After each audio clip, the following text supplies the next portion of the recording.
విక్రమ్ టీవీకి సబ్స్క్రైబ్ చేయండి. Subscribe to Vikram TV. Subscribe to Vikram TV. Subscribe to Vikram TV. Subscribe to Vikram TV. Please like, share and subscribe to Vikram TV.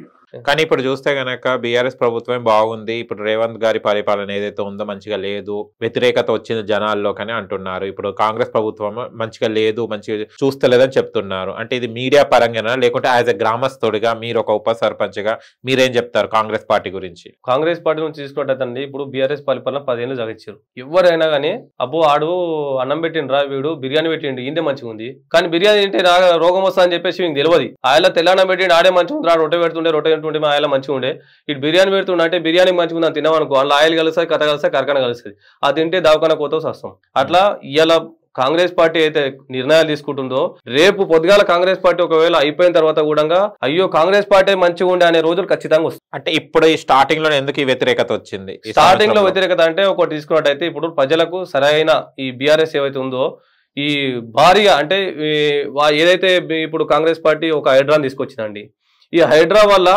ఎందుకు తీసుకురావాల్సి వచ్చిందనంటే స్థానికంగా ఆడ జరుగుతున్న ప్రాణ నష్టం. మనము 2020లో చూసినట్లయితే మీరు ఇంటర్నెట్లో కొట్టినా కూడా 2020 సంవత్సరంలో భారీ వర్షాలు అంటే 100 ఏళ్ల సంది ఎప్పుడు కురిసిన వర్షాలు కురిసినాయి హైదరాబాద్లో. ఆ కురిసినప్పుడు ఎంతో మంది ప్రాణ నష్టం జరిగింది. ఎందువల్ల జరిగింది? చెరువులు కబ్జా అయిపోతున్నాయి. చెరువు ఇంత విస్తీర్ణం ఉండే హైదరాబాద్లో ఇన్ను ఒక దాదాపు ఒక 50 ఉంటే 50 ఇండ్లకి సరిపోయినంత చెరువు ఉంటుండే. ఇవాళ ఇండ్లేమో 150 అయినాయి, చెరువు ఏమో చిన్నగా అయిపోయింది. ఈ నీళ్ళు ఎక్కడ పోవాలి? ఈ ఇండ్లకే పోతాయి కదా. ఈ ఇండ్లు ఏమైపోతాయి? కూలిపోతాయి, అల్ల పడతాడు వాడిని. నైట్ భారీ వర్షం కురిస్తే ఆ నైట్ వాడొచ్చి చూసిండలేదు, చేసిండలేదు.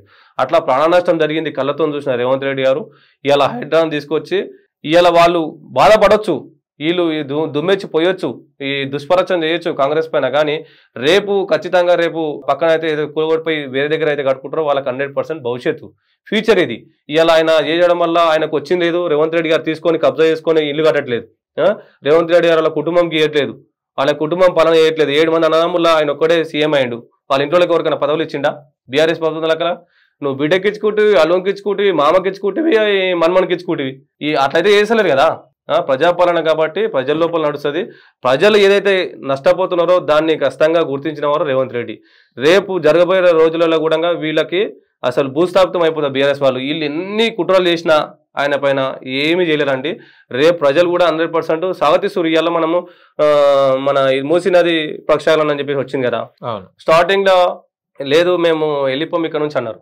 తర్వాత వాళ్ళంతా వాళ్ళ ఇల్లు కొట్టుకున్నారు, మాకు ఈ దోమల బాధ ఉండలేము మేము ఇక్కడ, మాకు ఏదైనా ఆల్టర్నేట్ ఇస్తా అంటే మేము వెళ్ళిపోతామని చెప్పారు. ఆల్టర్నేట్గా మన డబుల్ బెడ్రూమ్లు ఇచ్చి వాళ్ళతో పాటుగా ఒక 2 లక్షల రూపాయలు చెక్ ఇచ్చి మీరు ఏదైనా వ్యాపారం చేసుకోండి అని చెప్పేసి ధైర్యం చెప్పిన వాళ్ళు రేవంత్ రెడ్డి. ఇవాళ మీరు ఏ విధంగా రేవంత్ రెడ్డి పాలన బరియలేదంటారు? ఇలా మనం 6 గంటల తీసుకున్నట్టయితే బస్సులో ఉచిత ప్రయాణం అని పెట్టారు. ఇవాళ మా ఊరు నుంచి అసలు ఏం లేనామే కరీంనగర్ ఇచ్చింది ఒక వాళ్ళ బిడ్డని. కరీంనగర్ దాకా పోవాలంటే ఆమె పరిస్థితి పెన్షన్ తీసుకొని బతుకుతా, వాళ్ళకు హస్బెండ్ లేడు, పెన్షన్ తీసుకొని బతికేటామె కరీంనగర్ దాకా ఆమె సరుకులు తెచ్చుకొని బతికేటామె కరీంనగర్ దాకా వాళ్ళ బిడ్డని చున్నికి ఎట్లా పోవాలి? దాదాపు ఆమెకు 400-500 రూపాయలు ఖర్చు అవుతుందా కిరాయ్? ఈ 400-500 రూపాయలు ఇలా ఆమెకు మిగిలిచ్చినట్టుగా రేవంత్ రెడ్డి గారు. ఇవాళ ఎంతో మంది అంగన్వాడీ టీచర్లు కూడా వేరే ఊళ్ళలో నుంచి వచ్చి పనిచేస్తారు. ఇలా రోజు వారికి చూసుకుంటే మీకు దాదాపు 50-60 రూపాయలు, 100 రూపాయలు, 200 రూపాయలు కావచ్చు. ఇలా ఆడపిల్లలకి మిగులుతున్నట్టే కదా. అది ప్రభుత్వమే కడుతుంది కదా ఆర్టీసీకి, మరి అది సేవ కదా. ఇవాళ ఆడపిల్లలు ఎంతో మంది బయటకు వస్తారు. ఆ బయటికి రావడానికి కారణం రేవంత్ రెడ్డి గారా. మరి వీళ్ళు మంచిగా అని ఎట్లా అంటున్నావు?